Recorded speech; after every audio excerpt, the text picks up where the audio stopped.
When we are born on this earth, we forget all of our past. To be born a human being, your memory is completely erased.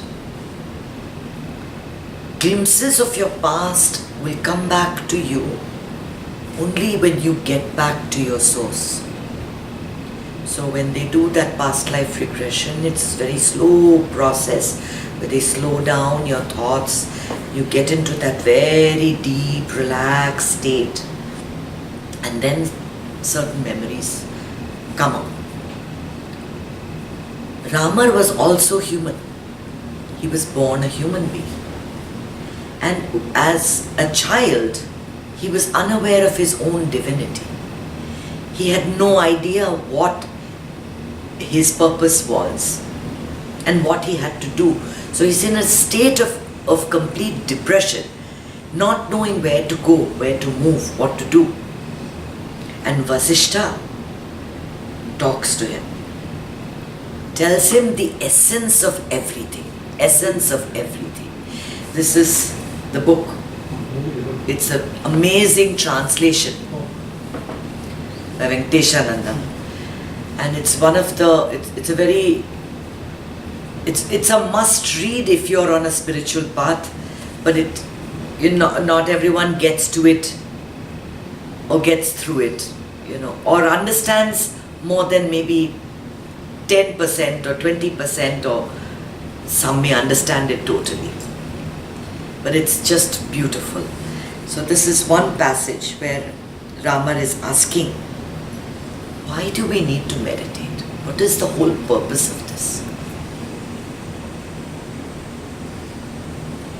The mind is a field. It is plowed by right action. It is watered day and night by right feeling. It is nourished by the practice of pranayama.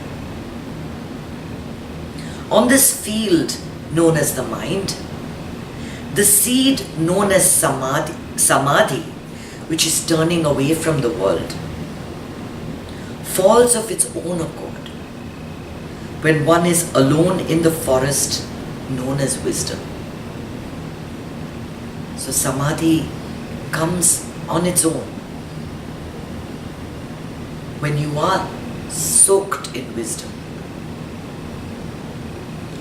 The wise man should endeavor constantly to keep the seed of meditation watered and nourished by intelligent methods. One should seek the company of the wise, who are one's own well-wishers and who are pure and friendly. Then one should water the seed of samadhi or meditation by means of hearing, reflecting, and contemplating the scriptures which bring about total inner emptiness and which are full of wisdom, pure and cool like nectar. Being aware of the precious seed of meditation or samadhi that has fallen in the field of one's mind, the wise man should carefully cherish and nourish it by means of austerities, charity, that's your seva, and your discipline, self-discipline. When this seed begins to sprout, it should be further protected by peace and contentment. At the same time, one should guard it against the birds of desire, attachment to the family, pride, greed, etc., with the help of contentment. If you're content and you're happy and you don't want anything more or need nothing more, then these birds of prey don't bother you, right? With the broom of right and loving action, the dirt of rajasic restlessness must be swept away, whereas the darkness of tamasic ignorance must be driven away by the light of right understanding. I'll read it again. With the broom of right and loving action, the dirt of rajasic restlessness must be swept away, forced out, whereas the darkness of tamasic ignorance must be driven away by right understanding. The lightning, known as the pride of wealth, and the thunderstorm, known as the pursuit of pleasure, strike the field and devastate it. Lightning, which is the pride of wealth, thunderstorm, the pursuit of pleasure, devastate the field of the mind. These should be prevented with the trident of magnanimity, compassion, japa, austerity, self-control, and contemplation of the significance of the pranava, Om. If it is thus protected, this seed grows into wisdom. With it, the entire field of the mind shines beautifully. The sprout grows 2 leaves.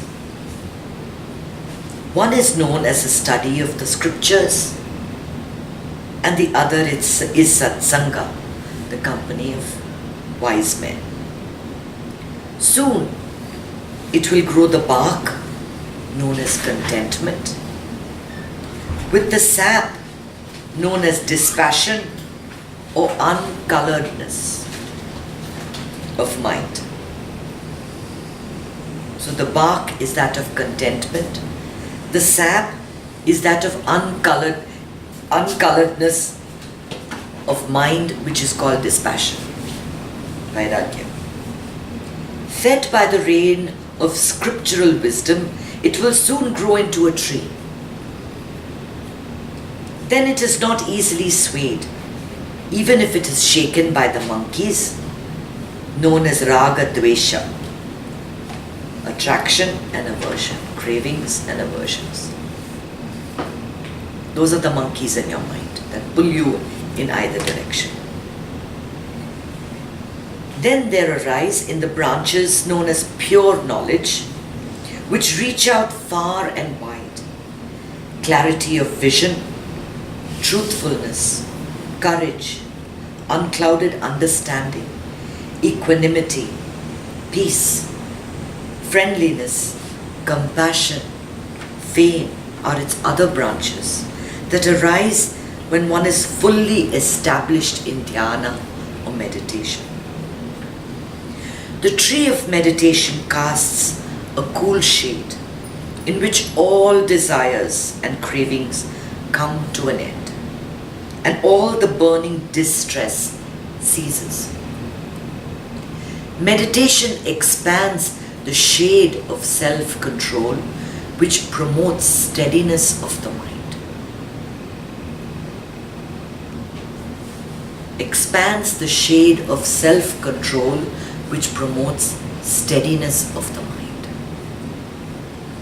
A deer, known as the mind, which had been wandering in the wilderness of countless concepts, notions and prejudices, and which somehow finds the right path, takes shelter under this tree.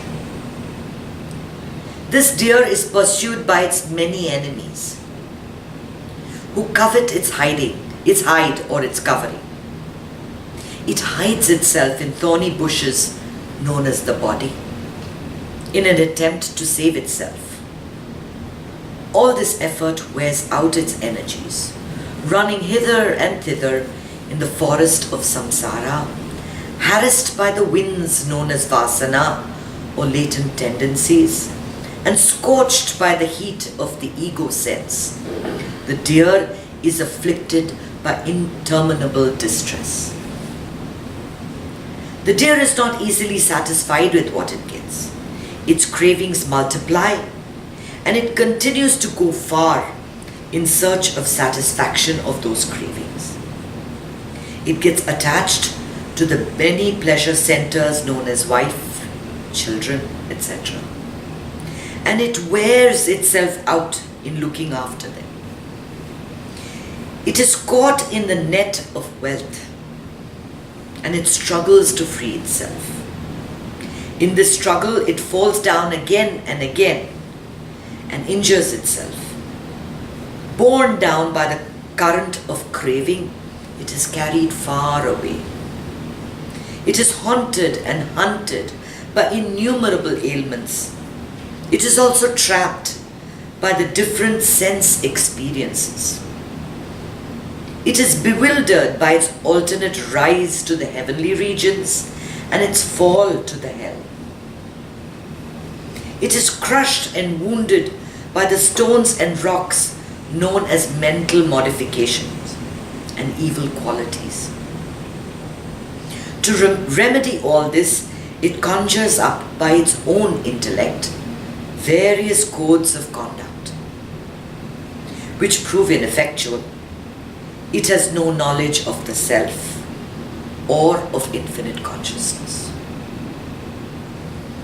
This deer, known as the mind, is made insensible by the poisonous exhalation of the snake known as worldly pleasure and craving for such pleasure.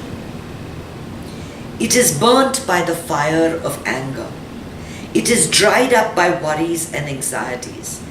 It is pursued by the tiger known as poverty. It is pursued by the tiger known as poverty. It falls into the pit of attachment.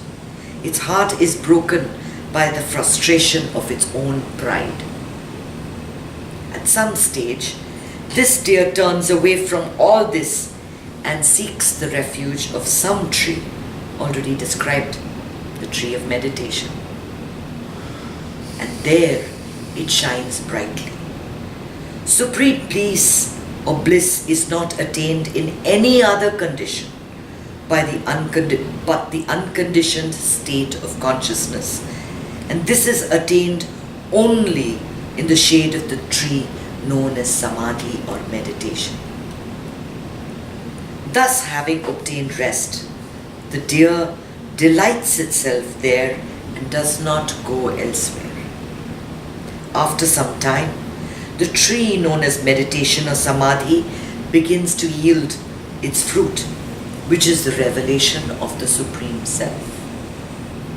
The mind deer beholds that fruit above itself on the tree of meditation. Thereupon, it abandons all other pursuits and climbs that tree to taste its fruits. Having ascended that tree, the mind deer abandons worldly thought patterns and it does not contemplate baser life again. Even as the snake abandons its slough, this mind deer abandons its previous habits so that it might ascend the tree of meditation. Whenever memory of its own past arises, it laughs aloud. How is it that I remained such a fool till now? Having discarded greed, it rests on that tree like an emperor. We are born into this world of samsara. We are in this forest. We're being, buffeted here and there. We're caught by vairagya. By the inability to be dispassionate. Your children, your parents, your sisters, your family, they pull you in all different directions. At one point, you say, I'm going to just drop it all and I'm going to meditate. And then once you get there and you experience that peace, it's not that your family members disappear. It's not that all your dealings with wealth and money disappear. That doesn't happen. But there's an inner peace that just allows you to let everything waft in and waft out and waft in and waft out. Whereas earlier you were being pulled, you were forcing yourself to react to everything. Here you might not. And right action. It guides you to right action. And the right feeling. See, I think that more than anything else, Feelings are a very powerful indicator of what where your mind is.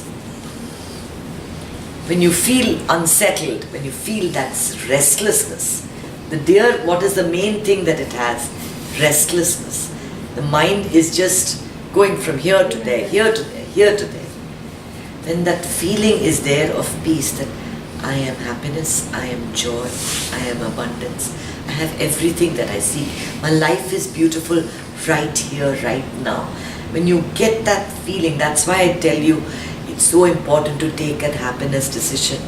I will be happy no matter what. And say it. Do any of you say it? I try. I step one step ahead, I go 3 steps back. Say it. You say it to yourself, I will be happy no matter what. You read it, it's on the website. You write it down on a piece of paper. It is so important to have that feeling of contentment right now with the world, with whatever it's given me, whatever the divine has decided I should have. I have it at this minute and I am happy. I am happy. The minute you have that feeling of peace, then if something good comes, it's a bonus. If something bad comes, you still accept it with the same grace that you accepted the good. Good or bad, it's a feeling of whatever it is, this is mine.